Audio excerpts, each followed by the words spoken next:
मौलाना फजलुर रहमान का आज़ादी मार्च, उसके बाद धरना होगा या नहीं ये हमें कल पता चल जाएगा, लेकिन अभी तक मौलाना अपनी पूरी तेज़ रफ्तारी के साथ आगे बढ़ते आ रहे हैं।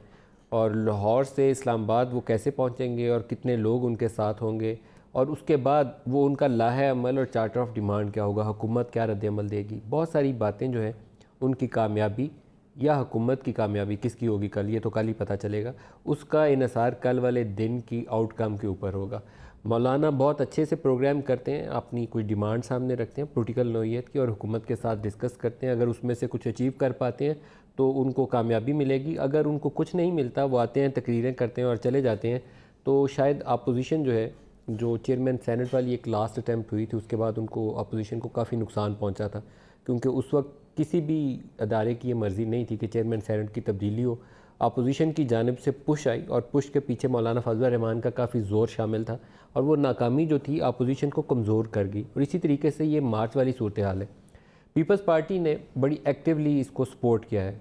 सक्खर में, कराची में, मुख्तलिफ़ जगहों पे हमें पीपल्स पार्टी के वर्कर्स की सपोर्ट नज़र आई है, पीपल्स पार्टी के लीडर्स की भी सपोर्ट नज़र आई। कायरा साहब आज उनके कंटेनर के ऊपर मौजूद थे।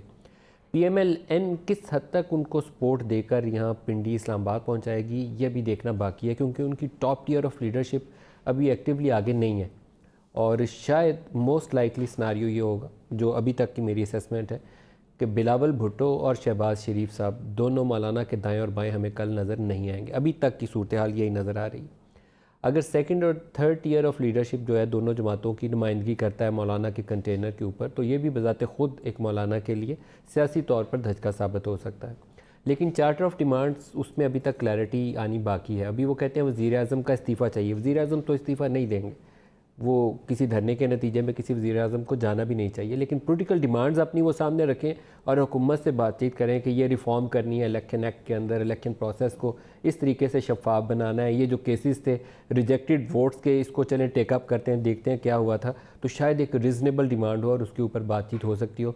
लेकिन दोनों साइड इसके ऊपर क्या आगे आएंगी, आगे बढ़ेंगी, ये चीज़ें अभी हमें कुछ देर इंतज़ार करना पड़ेगा। और आज हम पूरा प्रोग्राम इस पर फोकस रखेंगे।